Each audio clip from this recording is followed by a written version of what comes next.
Baik, kisah yang lain, kisah Hudzaifah bin Yaman radhiyallahu anhu.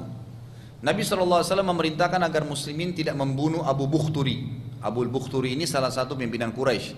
Karena ialah yang telah membatalkan pemboikotan terhadap Nabi SAW dengan Bani Hashim. Nabi SAW, Bani Hashim dan Bani Muttalib dengan orang Quraisy. Masih ingat ya, waktu kisah Mekah sebelum hijrah ke Madinah, itu pernah ada orang-orang Quraisy memboikot Bani Hashim, Bani Muttalib, gitu kan?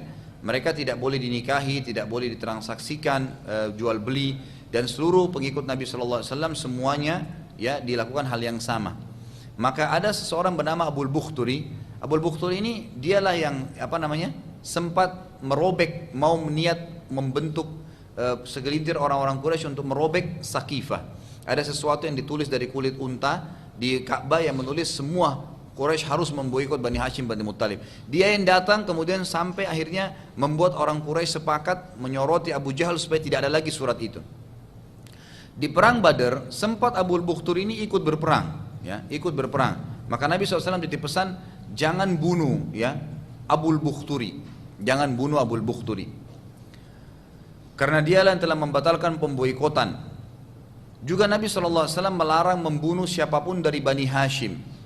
Dari sukunya Nabi jangan dibunuh, Bani Hashim. Terutama pada saat itu ada pimpinan Bani Hashim, Abbas bin Abdul Muttalib. Abbas bin Abdul Muttalib ini paman kandungnya Nabi. Sebenarnya Abbas ini sudah lama mau masuk Islam, gitu kan? Tapi karena dia masih berada di posisi di Mekah kepala suku, menggantikan ya Abdul Muttalib sendiri. Dia menggantikan saudaranya, ya Abu Talib, paman Nabi. Setelah meninggal Abbas yang menggantikan posisinya. Maka dia pada saat perang Badar terjadi terpaksa mewakili sukunya ikut perang. Kata Nabi SAW, jangan bunuh Abbas kalau kalian temuin.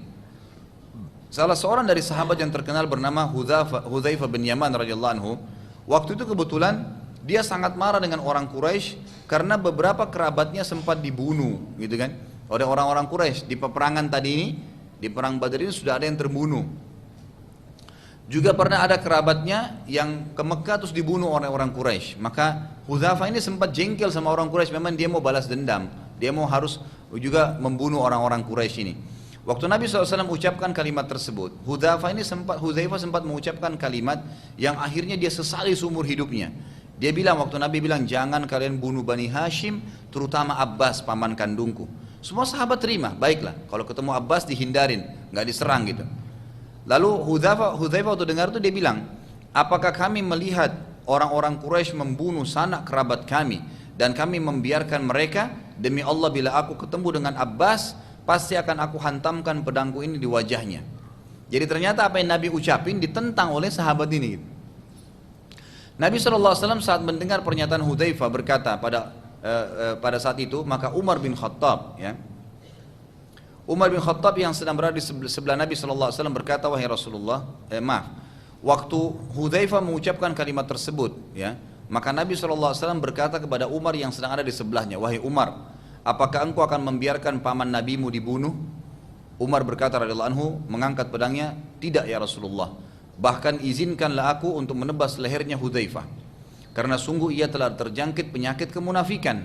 Maka kata Nabi SAW, jangan, biarkanlah dia, jangan dibunuh. Hudzaifah pada saat selesai peperangan Badar nih, kita sedikit keluar dulu selesai peperangan, dia berkata, sungguh aku tidak tahu kenapa aku mengucapkan kalimat tersebut, dan masih saja kalimat tersebut membebani aku selama aku hidup, dan tidak akan terbayar kecuali aku mati syahid. Akhirnya Hudzaifah mati terbunuh di perang Yamamah pada saat melawan Musailim al-Kadzab. Jadi nanti setelah di zaman ya Abu Bakar, barulah Hudzaifah akhirnya terbunuh mati syahid.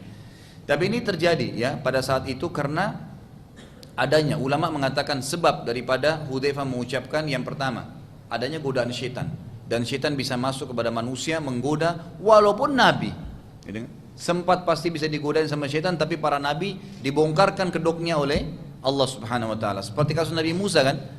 Nabi Musa waktu membunuh, ya kan, waktu tidak niat membunuh, dia cuma niat ingin membela waktu ada orang Kipti asli Mesir bertengkar dengan Bani Israel.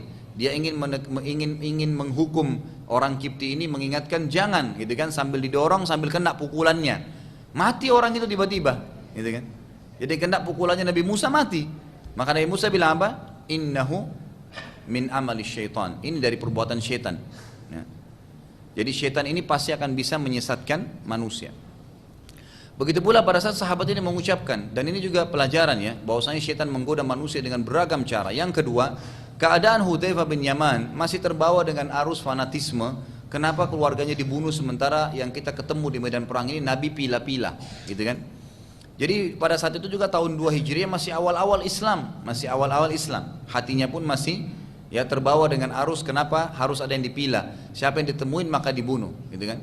Dan dia tidak niat ingin membangkang, makanya di sini dia sempat mengatakan saya terus menyesali keucapan itu seumur hidup saya dan saya tidak bisa merasa itu terbayar kecuali dengan saya harus mati syahid di jalan Allah.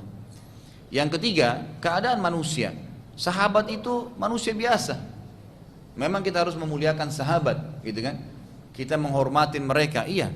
Tapi kita juga harus sadar mereka manusia biasa. Mereka juga bisa marah, mereka juga bisa sakit hati. Tapi kita lihat bagaimana sahabat menyesali perbuatannya pada saat dia sudah tahu itu salah, kan gitu. Dan akhirnya ditebus dengan perbuatan yang baik tadi. Jadi ini jangan sampai kita langsung mengatakan, oh kalau begitu Hudzaifah ini tidak benar ya. Ingat, ya Hudzaifah bin Yaman seorang sahabat yang mulia. Tapi ada tadi indikasi penyebab kenapa dia mengucapkannya. Ketika perang sedang berkecamuk, Abu Bukhturi dengan salah satu temannya sempat dilihat oleh beberapa sahabat dan salah satu sahabat yang melihatnya adalah Mujadzir radhiyallahu anhu dan berkata kepada Abu Bukhturi, sungguh Nabi kami telah melarang kami membunuhmu. Abu Bukhturi berkata, bagaimana dengan sahabatku ini? Ya, ada temannya bersama di medan perang. Pada saat sudah dihadapin sama sahabat, sahabat bilang, kami dilarang membunuh kamu oleh Nabi kami. Lalu dia bilang, teman saya ini gimana? Ya. Sahabat tersebut berkata, ya, si Mujadzir ini mengatakan, kami tidak dilarang membunuh temanmu. Maka Abu Bukhturi berkata, aku tidak akan membiarkan sahabatku kalian bunuh.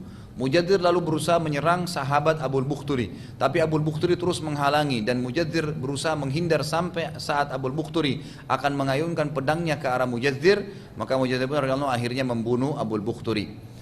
Mujadzir segera menghadap kepada Nabi SAW dan menceritakan kejadiannya dan berkata, demi Allah wahai Rasulullah, aku tidak mau membunuhnya, tapi ia terus saja menyerangku hingga aku membela diri dan membunuhnya. Terus saja Mujadzir radhiyallahu anhu meminta ridho Nabi SAW sampai beliau ridho dan memaafkannya. Jadi jelas ini tadi larangan, tidak boleh kan? Nah, tetapi sahabat ini kita bisa lihat selalu perilaku mereka kalau ada salah menjadi pelajaran buat kita bahwasanya manusia biasa bisa buat salah, tapi yang terbaik adalah mereka mengakui kesalahan dan minta maaf. Ya, dan minta maaf.